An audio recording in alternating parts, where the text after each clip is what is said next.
사람들과 같이 되셨고 사람의 모양으로 나타나사 자기를 낮추시고 죽기까지 복종하셨으니 곧 십자가에 죽으심이라. 이러므로 하나님이 그를 지극히 높여 모든 이름 위에 뛰어난 이름을 주사 하늘에 있는 자들과 땅에 있는 자들과 땅 아래에 있는 자들로 모든 무릎을 예수의 이름에 꿇게 하시고 모든 입으로 예수 그리스도를 주라 시인하여 하나님 아버지께 영광을 돌리게 하셨느니라. 아멘.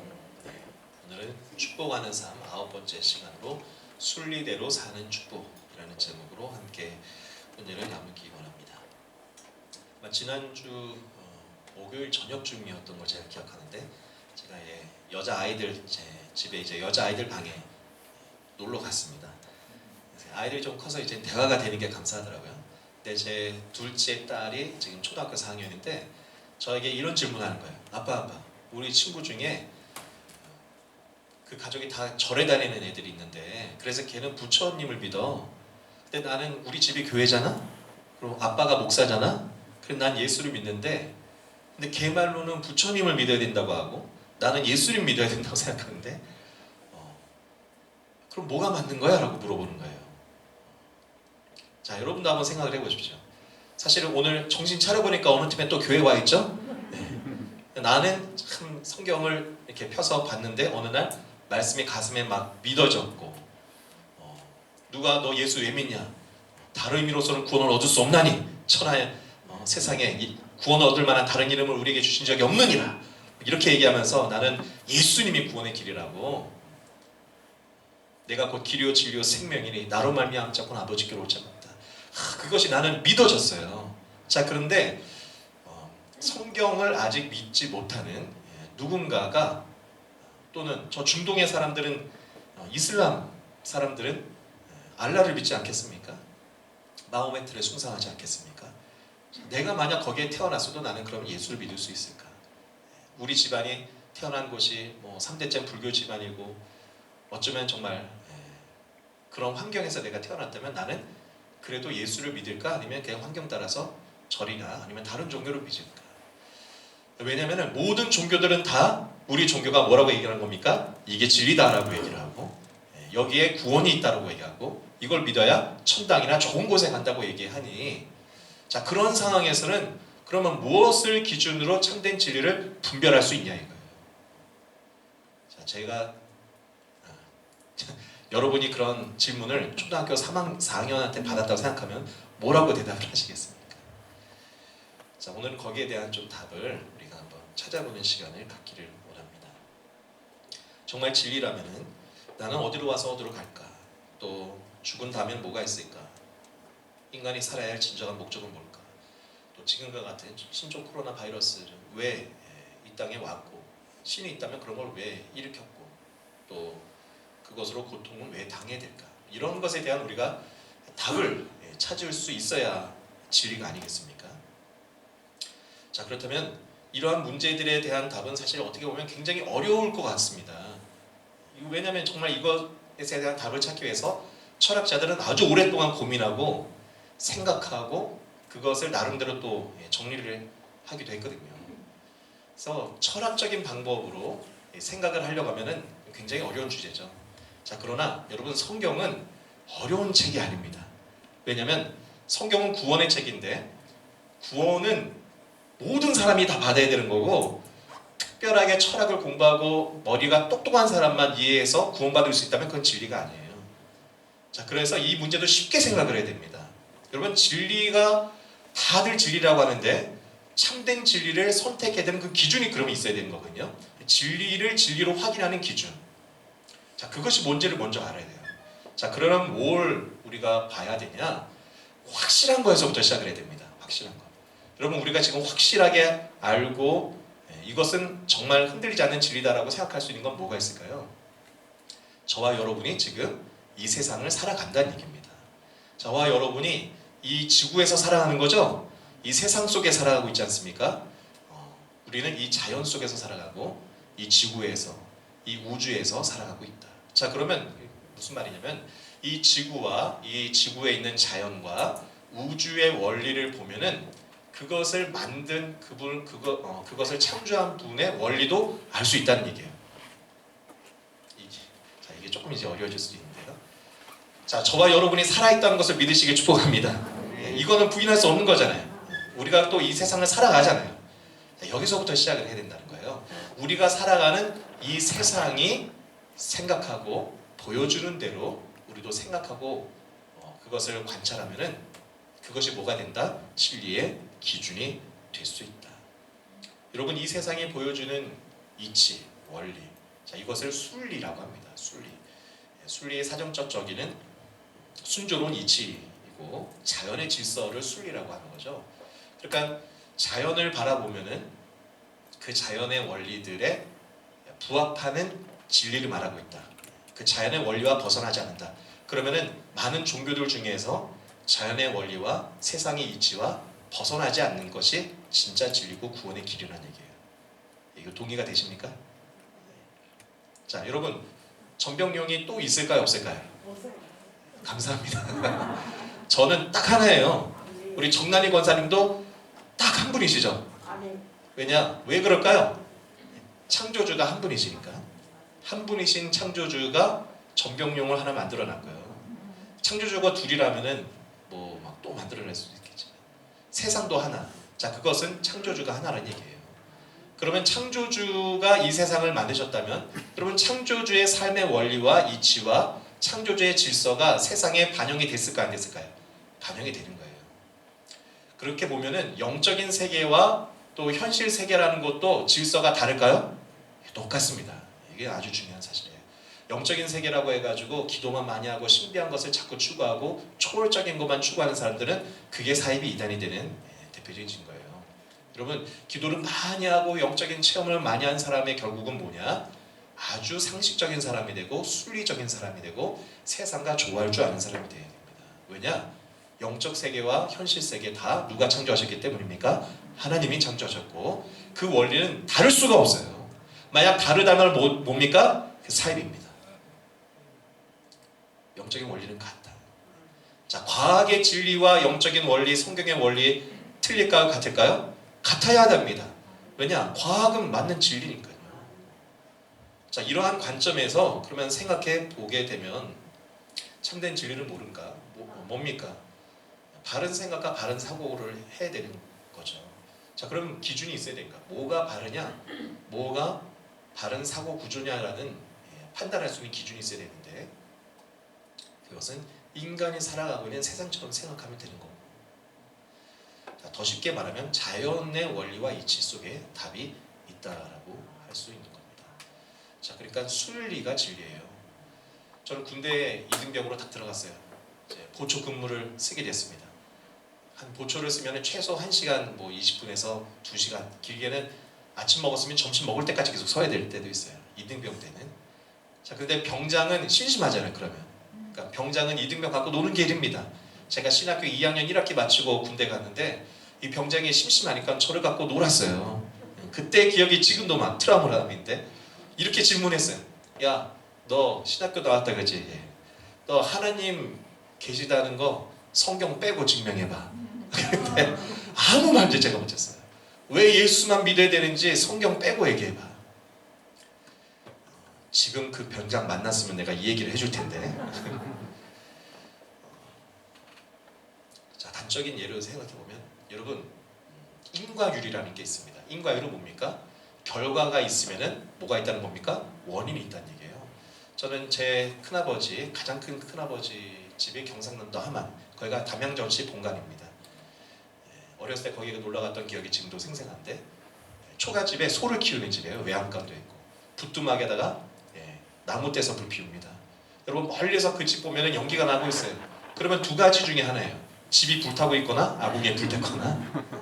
제가 가보니까 뭐하고 계실까요? 큰아버지가 아궁에 나무를 떼고 계셨어요.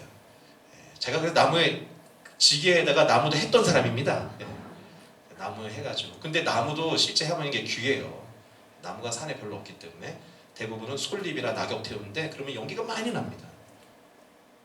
여러분, 연기가 난다는 것은 뭘 태웠다는 얘기예요. 이게 인과율입니다. 이거 진리입니까? 아닙니까? 이게 맞지 않으면 세상은 엉망 뒤죽박죽 되는 거예요.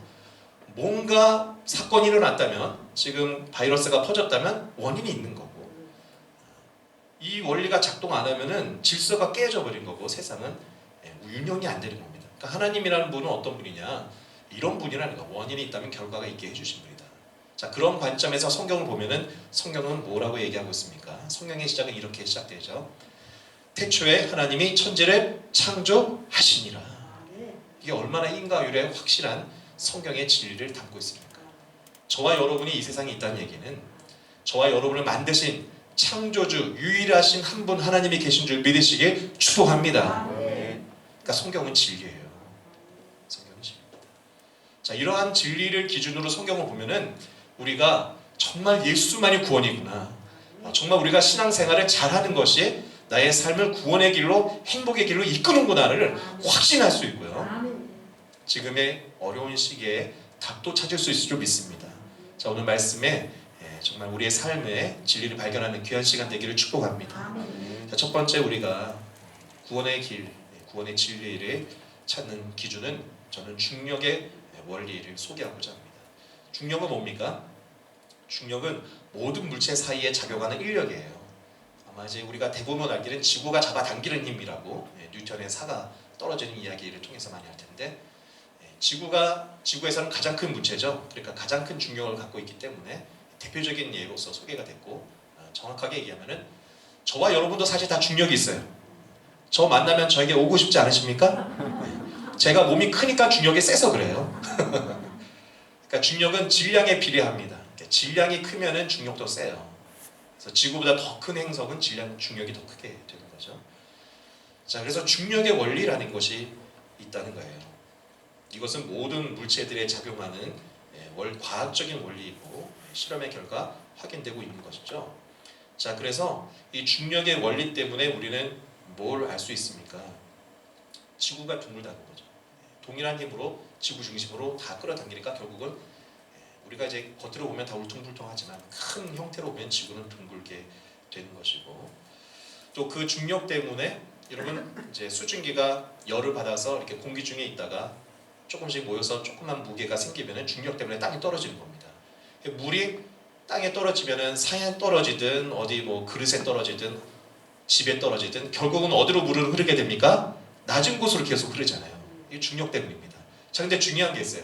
물은 높은 곳에서 그냥 흘러 내려가는 게 아니라 흘러가면서 뭘 합니까? 식물이 싹이 돋아나게 하고 나무에는 열매가 맺게 하고 흘러가는 곳마다 그 물을 마시면 동물도 살고 사람도 살고 생명을 준다는 것을 기억하시길 축복합니다. 이게 아주 중요한 중력의 원리 중에 하나예요. 그러니까 물이라는 것은 높은 곳에서 낮은 곳으로 계속 흘러가고, 자, 그곳으로 뭘 살린다는 겁니까? 생명을 살리고 지구가 살고 저와 여러분이 사는 것이 다 여기에서 나타나게 됩니다. 자, 그러면 지금 이 중력의 원리 때문에 또 지구 옆에 달도 사실은 이게 도망가지 않는 거거든요.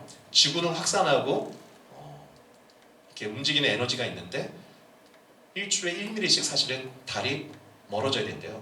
근데 중력이 잡고 있으니까 돌게 되는 거죠. 그러니까 달이 도니까 달의 영향 때문에, 달의 또 중력 때문에 밀물 썰물이 생기고 바다가 순환하고, 바다가 순환하니까 물이 썩지 않고 생명이 사는 거고, 또 지구도 공전과 자전을 하면서 우리 모두가 생명을 갖게 되는 겁니다. 자, 그럼 이러한 원리가 우리 신앙생활과 무슨 관계가 있냐? 그럼 빌립보서 2장 5절로 11절 우리가 아까 읽었던 본문 말씀인데, 이 말씀에 예수님이 구원의 길인 이유는 이 중력의 원리와 상충하지 않기 때문입니다. 예수님은 하나님과 동등되시는 높은 그곳에 계신 분이에요. 근데 예수님은 어떻게 하셨다는 겁니까? 자기를 비워서 종의 형체를 가져서 자기를 낮추셨다는 거예요. 물과 같은 모습으로 계속 낮아지셨다는 겁니다. 예수님이 낮아져서 아픈 자에게 손을 내밀고 손을 대시니까 치유가 일어난 거고, 예수님은 힘들고 고난당하는 자들을 거리낌 없이 찾아가시고 만나주셔서 사랑과 은혜를 주셨고, 어느 정도로 낮으셨냐? 십자가에서 죽기까지 낮아지셨어요. 자, 저와 여러분이 예수 그리스도의 대속과 십자가의 죽으심으로 생명 얻은 줄 믿으시길 축복합니다. 여러분, 그러니까 예수가 구원의 길이고 예수를 우리가 믿을 수 있는 이유는 뭐라는 겁니까? 이러한 세상을 살리는 생명의 원리, 자, 다시 얘기해요. 물이 위에서 아래로 흐르니까 생명이 살아납니다. 이게 생명의 원리예요. 자, 그러면 우리가 예수를 믿으면 뭘 얻습니까? 영생을 얻잖아요. 그러면 영생이나 이 땅에서의 생명이나 다 생명이라면 생명에 있어서는 원리는 똑같아야 된다는 얘기예요. 그런데 똑같다는 얘기예요. 성경을 보니까. 물이 높은 곳에서 낮은 것처럼 흐르는 것처럼 예수님이 낮아지고 낮아지는 모습으로 우리를 섬겨주셨기 때문에 우리가 영생을 하게 됩니다. 자, 이러한 교리가 다른 종교에는 없어요. 그러니 예수를 믿는 우리의 신앙이 생명을 살리고 영생을 주는 진리인 줄 믿으시길 축복합니다. 아멘. 그러니까 이제 과학과 또 성경의 말씀과 이게 또 우리 생명의 원리의 삶의 원리와 다르지 않아요. 저와 여러분도 낮아지시길 축복합니다. 아멘. 왜냐? 예수님이 이렇게 낮아지고 낮아졌더니 놀라운 것은 하나님이요 높여주셨다는 얘기예요. 물이 흘러서 결국엔 낮아져서 바다로 흘러가잖아요. 근데 또 태양의 열을 받아서 또 어떻게 됩니까? 슉 올라가는 거예요. 여러분, 우리의 삶도 내가 낮아지려고 하고 숨기려고 하고 억울한 일이 있어도 그 사람을 국리를 여기면서 내가 품어주고 신앙으로 사랑한다면 하나님은 그렇게 해서 억울한 일만 당하고 고난만 당하고 나만 손해보는 게 아니라 하나님 그 사람을 축복하시고 높여주시고 뛰어나게 하실 줄 믿습니다. 이게 성경의 원리예요. 그래서 모든 무릎이 예수의 이름에 꿇게 하셨고 예수를 주라 믿는다는 것은 이러한 삶의 원리를 따라서 나도 살겠다는 얘기입니다. 이렇게 사는 자에게 구원을 주신다. 영광을 받게 하고 영광을 돌리게 하신다. 자, 저와 여러분도 이 중력의 원리를 따라서 낮아지길 축복합니다. 아멘. 자, 또 하나의 원리는 뭐냐? 구의 원리입니다. 자, 중력이 작용하니까 지구가 동그랗다고 얘기했죠. 그래서 실제 우리가 사는 지구는 어떻습니까? 이렇게 동그래요. 제가 참 한번 어려운 시기가 있었는데 몇 번을 만나고 얘기를 해도 지구가 자꾸 평평하다고 주장하시는 거예요. 왜냐면 사실 이제 유튜브에 또 우리가 카톡에 보면 여러분 정보의 홍수 시대다 보니까 지금은 정보가 고급 정보인지 또는 진실인지를 우리가 잘 분별하는 게 굉장히 중요합니다. 근데 요즘은 영상에 또 유튜브에 정말 너무 그럴듯하게 말하는 여러 가지 정보들이 많아요. 그러니까 확인을 한번 해봐야 됩니다. 그 대표적인 예가 지구 평면설인데요. 지구가 구가 아니라 공이 아니라 평평하다.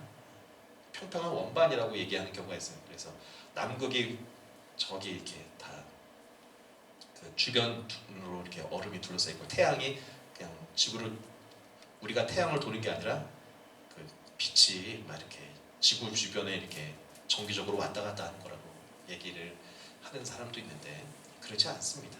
이미 이것은 과학적으로도 또 지구 바깥 우주에 가서도 지구를 보는 것이 분명한 사실이고 자꾸 음모론을 일으키는 사람은 그것을 자꾸 부인하는데 지구는 구로 돼 있죠. 중력의 원리 때문에 그렇습니다. 자, 지구만 그런 게 아니라 우주를 봐도 우주는 다 구예요. 자, 우주만 그렇지 않습니다. 우리가 지금 의자에 앉아있고 예배드리고 물건들 여러 가지 형태를 보지만 이 모든 물건들도 사실 자세히 현미경으로 바라보면은 원자, 알갱이로 되어 있거든요. 분자가 또 자세히 보면 원자로 되어 있고 또 이 원자도 자세히 보면 전자, 핵으로 되어 있습니다. 이게 다 작은 알갱이들이 움직이고 진동하고 떨고 있어요. 자, 그러니 우리가 살아가는 세상은 그러니까 어떤 세상이라는 겁니까? 구의 세상이에요. 그럼 이 세상에 직선이란 있을 수 있을까요? 없을까요? 사실 직선은 없어요. 직선이라는 것도 구의 집합이 직선이 되는 겁니다. 우리가 이제 근데 초등학교에서 저도 이제 아이들이 가르칠 때는 초등수학에서는 이렇게 우리가 배우죠. 여기에 직선을 씁니다. 근데 사실 이건 엄격하면 가정이죠.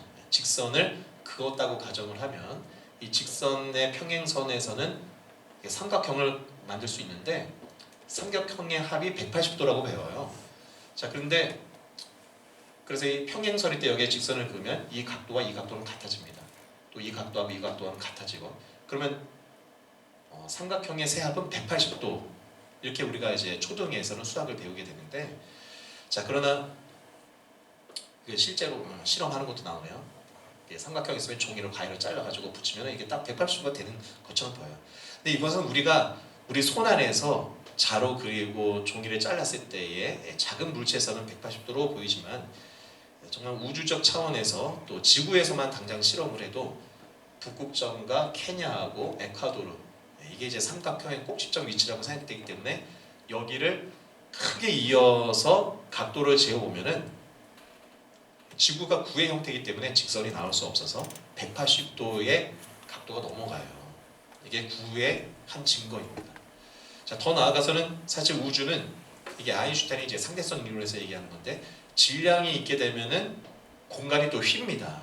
시간과 공간에 영향을 주어서 우주를 휘게 돼요. 그러니까 어떤 모습도 나타나냐? 삼각형이 또 이렇게 휜 상태로 나타나기도 하는 거예요. 이럴 때는 또 세합의 합이 작게 된다고 그건 수학자들과 과학자들이 다 지금 얘기하고 있는 것입니다. 자, 그래서 이제 뭐 어렵게 생각하실 건 없고 저와 여러분이 살아가는 세상은 구의 세상이라는 것을 꼭 이해해 주시기를 부탁합니다. 자, 그러면 여기에서 얻게 되는 교훈이 있게 되는 거예요. 무슨 교훈을 얻게 되느냐? 곡선적인 사고에서 극과 극은 만나게 되는 겁니다. 그렇죠? 여러분, 제가 여기 서 있는데 끝을 내가 한번 봐야겠다. 이 세상의 끝까지 한번 가보자 해가지고 망원경, 끝까지 다 보이는 망원경, 정말 최고 좋은 망원경을 하나 사가지고 쫙 저 끝을 보겠다고, 끝을 찾아보겠다고 보면은 뭐가 보일까요? 무한대로 보이는 망원경입니다. 그러면은 그 망원경은 결국 뭘 보게 되냐? 제 뒤통수를 보여줍니다. 왜냐하면 우주가 어떻기 때문에 둥글고 빛이라는 것은 내가 이제 눈으로 빛이 들어와야 되는 거군요. 그러니까 내 눈에서 이제 빛이 나가면 결국 그것이 나는 직선인 줄 알지만 그 무한대의 우주에서는 이것이 돌아서 제 뒤통수를 가리게 돼요. 이게 뭘 얘기하냐? 여러분, 극과 극은 없다는 겁니다. 사실은 더 만난다는 얘기예요. 왼쪽인 줄 알았어요. 여러분, 구에서 왼쪽으로 계속 갔습니다. 왼쪽으로 계속 가면 다시 어디로 가게 될까요? 오른쪽으로 또 오게 되는 거예요. 구에서 동쪽인 줄 알고 갔습니다. 서쪽에 오게 되는 거고 남쪽이 곧 북쪽이 되고, 자, 먼저가 나중이 돼요. 이게 참 중요합니다. 여러분, 우리나라 역사, 조선시대에 우리나라가 계속 망하고 이런 가장 큰 이유는 뭐 노론과 소론, 여러 신하들이 끊임없이 분열하고, 지금도 사실 우리나라가 너는 보수냐, 너는 진보냐, 이걸로 사람을 자꾸 편을 가르지 않습니까? 국론이 분열이 되고, 또 국론 분열뿐만 아니라 사회를 자꾸 양극화로 만들고. 자, 그런데 곡선적인 사고를 하고 곡선이라는 진리를 아는 사람은 이러한 사고가 틀렸다는 것을 안다는 얘기입니다. 극보수, 극좌익. 여러분, 결국 이거 잘 보면요, 이들이 사실은 하나로 만납니다. 나쁜 짓, 극단적인 것은 안 좋아요. 그러니까 보수주의든 진보주의든 결국은 우리가 말하고 추구하는 것은 사람들이 함께 행복하길 원한다는 좋은 목표라는 것을 이해하기 시작하면은 보수와 진보도 좌익과 우익도 이게 하나 되는 길을 찾기 시작할 수 있는 거거든요. 이뿐이 아니죠. 구의 원리에서는 처음이 끝이 되는 겁니다. 자, 위인 줄 알았는데 위로 계속 가면은 지구에서는 결국 어디로 갑니까? 아래로 가는 거예요. 높아지는 것이 곧 낮아지는 거고, 낮아지면 또 높아지는 겁니다. 올라가면 내려가는 거고요. 자, 섬기면은 내가 섬기면 내가 왜 이러고 있지가 아니라 그것이 사실은 높아지고 다스리는 일이고, 자, 기독교에서는 이러한 관점에서 삶은 곧 또 죽음이라고 할 수 있고, 죽음은 끝이 아니고 또 하나의 삶의 시작이라고 할 수 있는 것입니다. 자, 성경은 이러한 진리를 담고 있는지 우리가 찾아본다면 마태복음 23장 12절 우리 같이 한번 크게 읽어볼까요? 시작. 누구든지 자기를 높이는 자는 낮아지고 누구든지 자기를 낮추는 자는 높아지리라. 아멘. 네. 구의 원리와 상치됩니까? 그렇지 않아요. 성경의 말씀은 진리인데, 성경의 진리인 이유는 예수님이, 사실은 예수님의 복음 사역의 핵심은 이거입니다. 낮아져야 된다. 낮아져야 된다. 예수님은 늘 낮아지는 모습을 보여주고 십자가의 죽으심이라는 것은 그 결정체입니다. 중요한 것은 그렇게 낮추는 자가 정말 지도자고 리더라고 얘기하는 거죠. 마태복음 10장 39절 다 같이 있습니다. 시작. 자기 목숨을 얻는 자는 잃을 것이요 나를 위하여 자기 목숨을 잃는 자는 얻으리라. 아멘. 요한계시록 22장 13절 시작. 나는 알파와 오메가요 처음과 마지막이요 시작과 마침이라. 아멘. 네. 그래서 지금 우리가 새벽에 창세기 큐티를 계속했는데 창세기에 아브라함의 삶을 보십시오. 아브라함의 삶은 우리 이 직선적인 사고를 가진 사람으로서는 이해할 수 없는 사람이에요. 왜냐? 아브라함과 데라 그 아버지와 아브라함 아들이죠. 아브라함이 살던 그 메소포타미아의 갈대아 우르라는 것은 우리가 잘 알듯이 메소포타미아는 문명의 발생지입니다. 우르는 거기에 수도였어요. 그럼 거기가 강남입니다. 잘 사는 곳이에요. 아우 내가 잘 사는데 여기를 떠나면 내가 인생이 미끄러지기 시작하는데 안 돼. 이 직선적인 사고는 한번 미끄러지면 끝이라고 생각하는 거거든요. 자, 그러나 아브라함이 하나님을 신뢰하고 떠난 이유는 가장 고난하고 고난이 많고 가나안 땅, 가나안 땅에 가도 하나님은 나를 어떻게 하신다? 다시 높여주실 거예요. 내 인생에 고난이 와도 고난이 내 인생의 끝이 아니야. 고난도 올 수 있지. 자, 하나님은 또 이것이 기회가 되게 하셔서 어떻게 한다? 고난을 축복으로 바꾸실 수 있어. 실제로 아브라함은 가나안에 가서 힘들고 어려운 삶을 살았지만 결국에 그의 인생은 행복과 아름다움과 또 복의 근원이 되어서 가나안 전체를 잘 살게 하는 사람이 되었습니다. 자, 그것이 성경의 원리입니다. 구의 원리를 따라서 보면은 너는 틀렸어, 나는 옳았어 이렇게 할 수가 없어요. 여러분, 구의 원리를 따라서 저 사람도 맞고 나도 맞다. 또 우리가 함께 생각을 모으면 아름다운 세상을 만들 수 있다는 것을 꼭 기억해 주시기를 축복합니다. 그래서 참 구의 원리 참 중요하다고 생각을 합니다. 자, 그런 원리에서 정리를 해본다면 직선적 사고는 이원론과 양극화를 갖는 거예요. 그러니까 자꾸 편을 가른다거나 그렇게 하는 것은 옳지 않습니다. 직선적 사고를 버리고 곡선적 사고를 갖는 것이 성경적입니다. 그렇게 보면 가장 힘든 시기는 어떤 시기가 또 될 수 있는 겁니까? 여러분, 가장 지금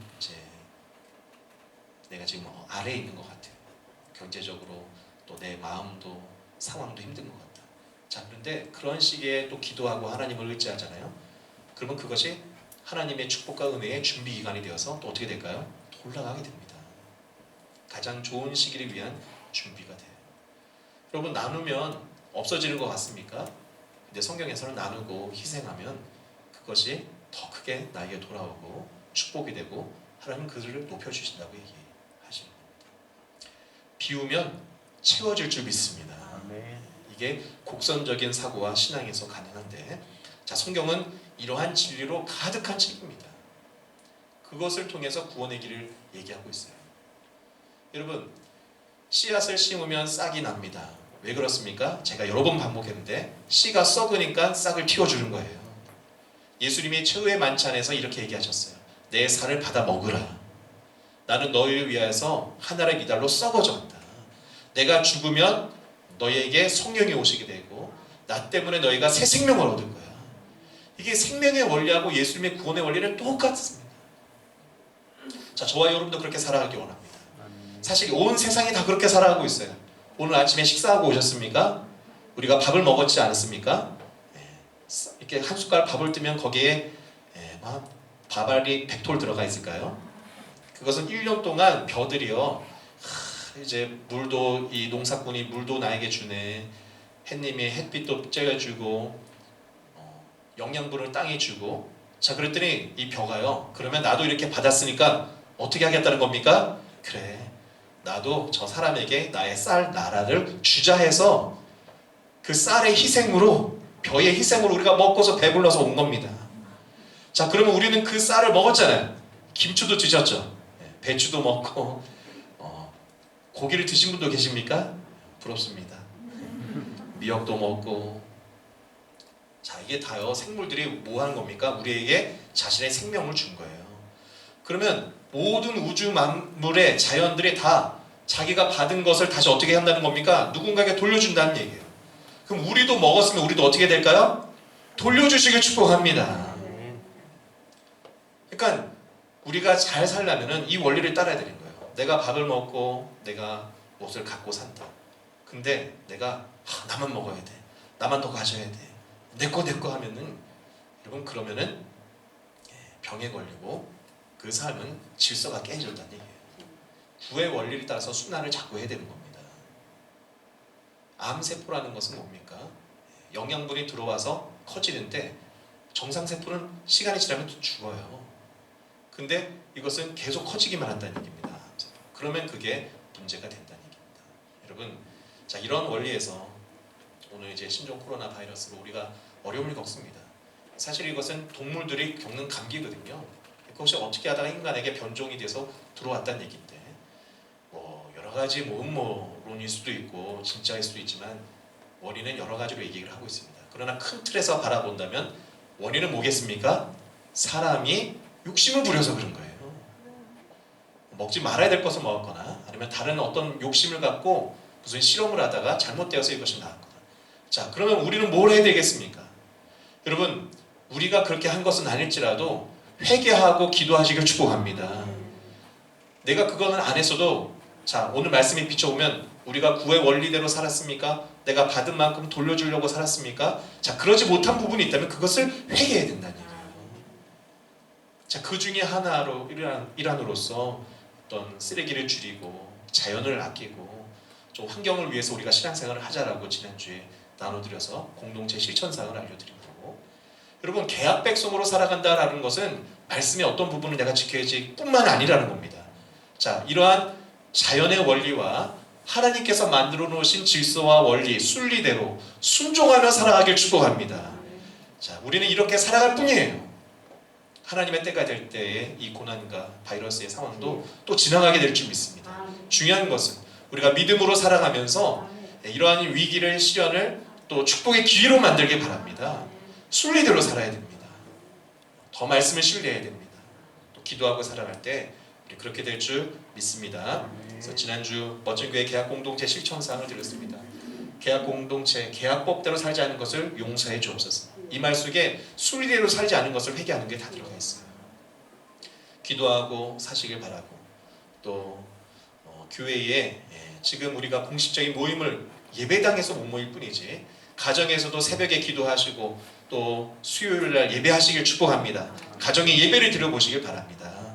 그래서 모임에 힘쓰시고, 여러분 이럴 때일수록 직접 만나기는 어렵다면 우리가 전화하고 SNS 여러 가지 방법으로 서로 격려하고 신앙의 삶을 살아갈 수 있길 바랍니다. 자, 그러면 이 시기 어려움도 이기고 또 축복의 날이 또 올 줄 믿습니다. 그것을 소망하면서 살아갑시다. 우리 찬양하고 기도하겠습니다. 삶의 작은 일이라도 그 마음을 알고 원하네. 주님의 뜻대로 살겠다.